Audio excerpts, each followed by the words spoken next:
नमस्कार दर्शक बंधु आज यही कार्यक्रम को मु डॉक्टर अर्चना मिश्र आपण मानक स्वागत जनाऊँगी। आमे माने जानिछे आमर दाम्पत्य जीवन क्षेत्र में आमे समस्ते बहु प्रकार उत्थान पतन दे गति करुचे, बहु प्रकार समस्या नहीं आग को बढ़ुचे एवं यही क्षेत्र में अनेक जनसाधारण सेमानंकर भूल पदक्षेप मध्य नहीं नाना प्रकार दुख भोगी थांती एवं असुविधार सम्मुखीन मध्य होई थांती। आमे माने जानिबा दरकार आमर जातक क्षेत्र में एमिति को ग्रह अछि जो ग्रहर प्रभाव रे आमर दाम्पत्य जीवन प्रभावित होई थाए। तेनो सही ग्रह को यदि आमे तार ठीक उपाय ठीक सदुपयोग करी तार ठीक उपाय निराकरण करि परिबा तेबे आम दाम्पत्य जीवन मध्य सुखमय होई पारे। तेणु प्रथम जानी नवा आम कुंडली भितर केउं ग्रहर प्रभाव दाम्पत्य जीवन में अधिक परिमाण में पड़ी थाए। से होची मंगल प्रभाव पड़ी थाए। मंगल दोष एपरी एक दोष अटे जहाँ दाम्पत्य जीवन में पूर्णतः प्रभाव पकाई थाए। मंगल दोष साधारणतः पुरुष एवं स्त्री उभय कुंडली रे रही थाए। पुरुषर कुंडली रे रही थिले सेटा स्त्री क्षेत्र रे भोग होई थाए एवं जदि स्त्री कुंडली रे रही थाए सेटा पुरुष क्षेत्र रे कष्ट भोग रही थाए।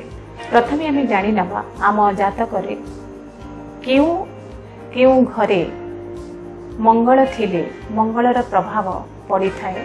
ए क्षेत्र रे एक श्लोक रही जहाँ कह जाइछि कि लग्नि व्यय च पाताले जामिते चाष्टमी कूजी कन्या भर्तु विनाशाय भर्तु कन्या विनाशकश्च।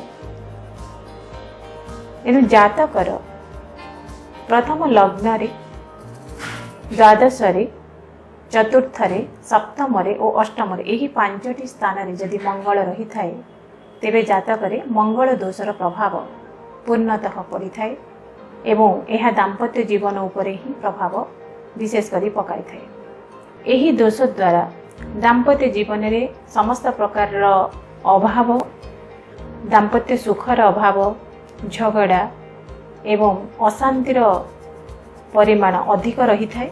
यही सबु दोष को निवारण करिवार मध्य उपाय रही जेतिकी दाम्पत्य जीवन रे वा मंगल दोषर प्रभाव जेतिकी रही मंगल दोष प्रभावर जोग को भंग करिवार मध्य सेतिकी उपाय रही कि जामित्री च जदा सौरी लग्ने वा हिबुके अथवा अष्टमी द्वादशी चैव भौम दोष विनाश। अर्थात मंगल जदि जो स्थान रे मंगल रहिले मंगल दोष होई थाए से स्थान रे जदि शनि रही थाए ताले शनि को प्रभाव द्वारा मंगल दोषर प्रभाव कमी जाई थाए। ना मंगली चंद्र भृगु द्वितीय यदि द्वितीय रे चंद्र एवं शुक्र रही थांती तेबे भी मंगल दोषर प्रभाव कमी जाई थाए।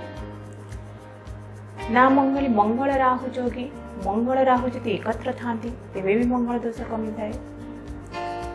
बृहस्पति यदि उच्चस्थ होइकी थांती किंबा दृष्टि देउथांती तेबे भी मंगल दोषर प्रभाव कमी जाई थाए। एपरि बहु प्रमाण अछि मंगल दोषर प्रभाव को कमेबा पाई। तथापि एहार निराकरण मध्य रही जदि भी कहा जातक रे मंगल दोष प्रबल मात्रा रे रही थाए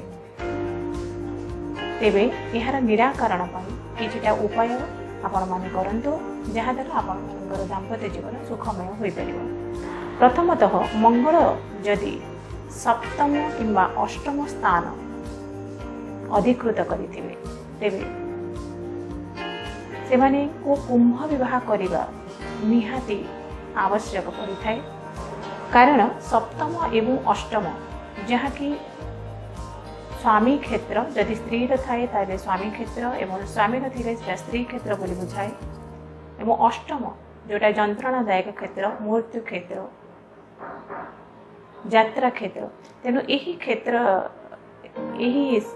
क्षेत्र रे जदि मंगल थाए तेबे सही व्यक्ति को विपद आपदर सामना करने को पड़ी थाए। प्रथमतः आपण को मंगल दोषर प्रभाव कमेवा पाई कुंभ विवाह करंतु एवं किंबा अर्क विवाह भी करिपारिबे। हनुमत पूजन मध्य करिपारिबे, हनुमानकर पूजा करिपारिबे मंगल दोषर प्रभाव कमिबा पाई। एवं मंगल पूजा करिपारिबे, माँ मंगलांकर पूजा मंगल गौरी व्रत पालन करिपारिबे। एवं कुंडलीर परिस्थिति को देखी, कुंडलीर सिचुएशन, मंगलंकर सिचुएशन को देखी आपण मंगलंकर रत्न जोटा कि प्रबाल रत्न मध्य धारण करिपारंती। से सब कुंडली को भल भाव परीक्षण करी रत्नर निर्देश दई पारिबे। ए सब करिबा द्वारा आपणकर जातक क्षेत्र में मंगल दोषर प्रभाव कमी जाइए एवं दाम्पत्य जीवन किसी परिमाण में सुखर परिमाण आसी थाए, दाम्पत्य जीवन सुखमय रही थाए। दर्शक बंधु, ये आमर मंगल दोष एवं यार प्रतिकार विषय। जदि आपन को मोर ही भिडियोटी भल लगुए तेबे आपण मोर ही भिडियो को लाइक करंतु एवं मोर ही चैनल को सब्सक्राइब करंतु। नमस्कार।